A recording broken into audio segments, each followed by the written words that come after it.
You are listening to the So Now What podcast with Lana Manikowski, episode number 64. So now what? These three words raced through my mind time and time again during my journey through fertility treatments. I tried desperately to have a child, but never was able. I yearned for a community to join that could understand my struggles. I couldn't find one, so I created one with the So Now What podcast. I love that you found us. How is your week going, you beautiful one? I hope everyone is feeling prepared for the holidays. If you've been on one of my recent calls on feeling festive, I hope that you've been able to implement some of the gold that we have uncovered on those calls. And if you haven't had a chance to get on a call yet, don't you worry. I actually have 2 more Facebook Lives planned. One is for the 18th and the other one is for the 30th of December.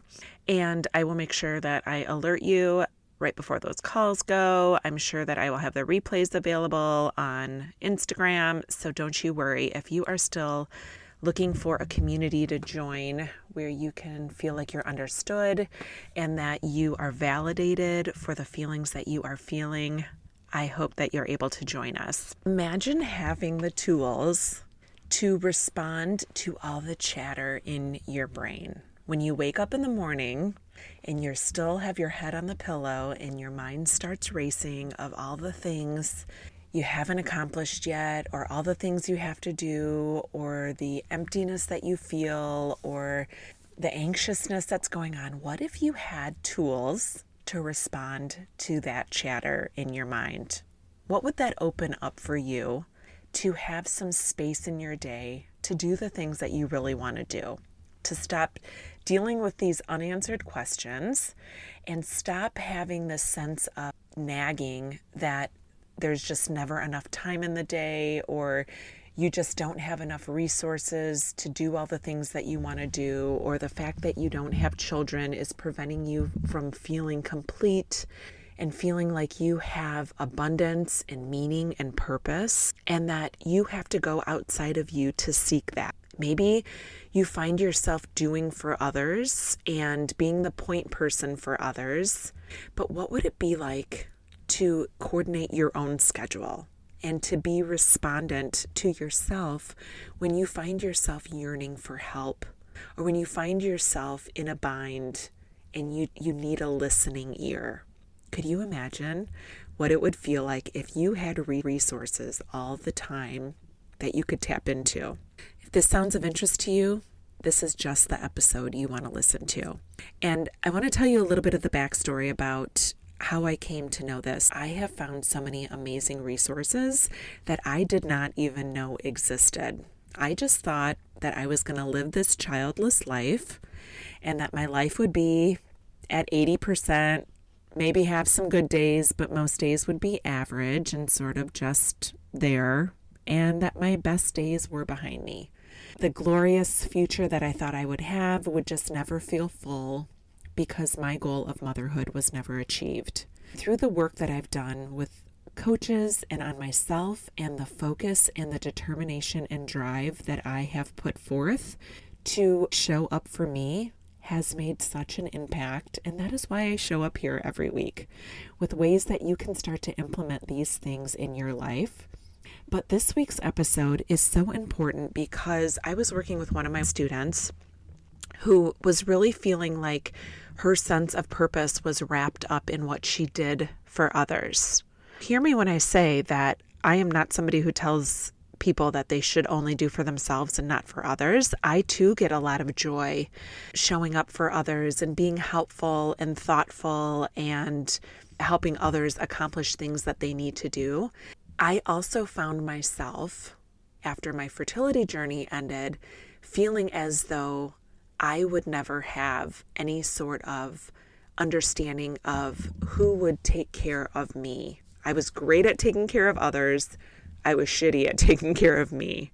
And I would wake up and already have this laundry list of things that were against me and things that just weren't going to work out for me and things that I would allow to circle in my brain, but I never really addressed how I could accomplish that goal or work myself out of this puzzle that I had created in my mind.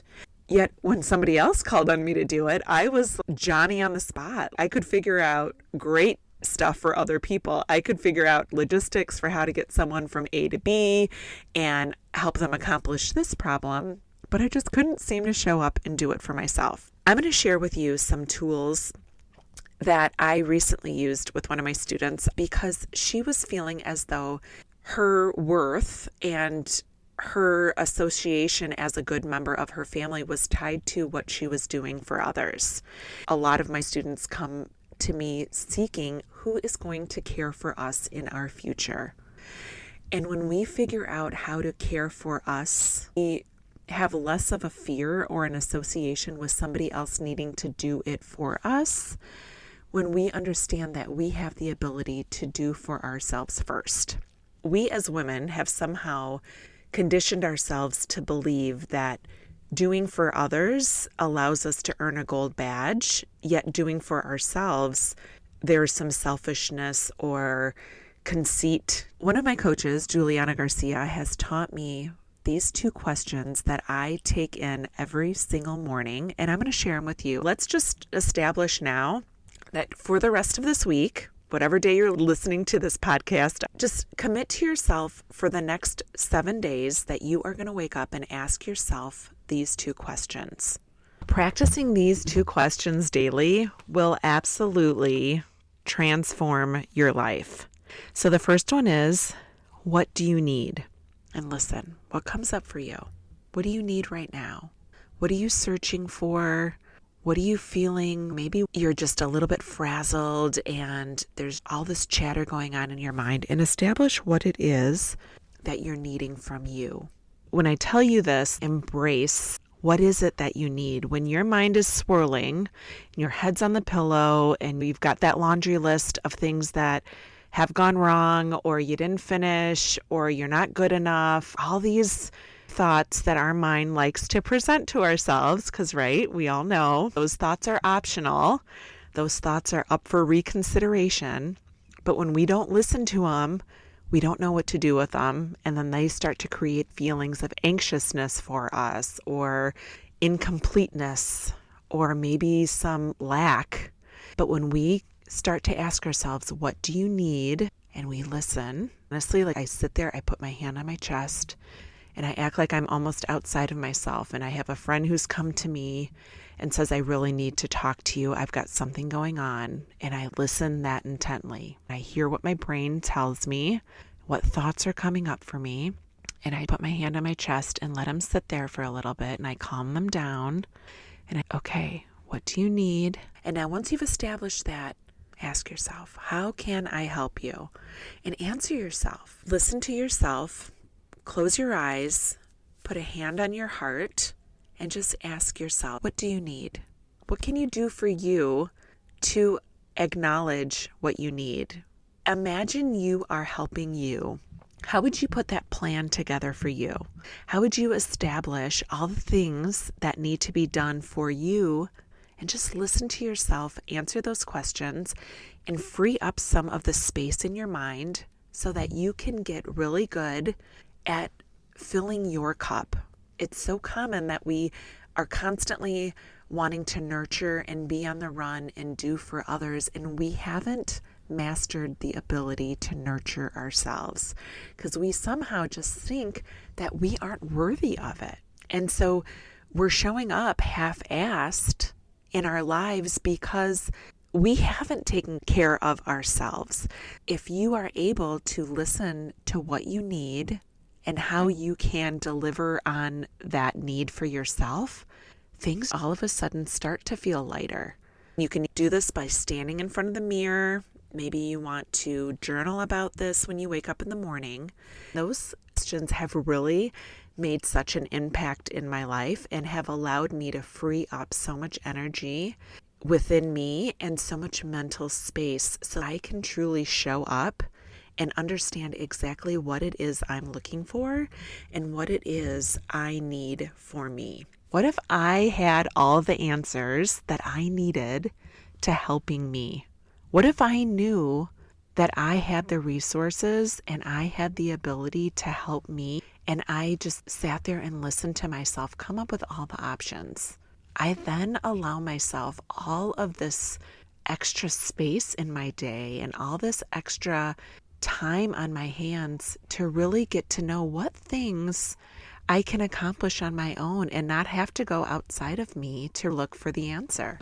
You can talk yourself out of these morning flurries of anxiousness that await you while your head is still on the pillow. When you have that conversation with yourself, you're able to take care of you. When we are expectant of somebody else to take care of things for us, or that we're not important enough to take care of things for us, then we are always on the sidelines. This is something that will truly allow you to put yourself at the forefront and really understand what is the chatter going on in your mind, how can you address it, and how can you solve for it. So I hope that helps you this week.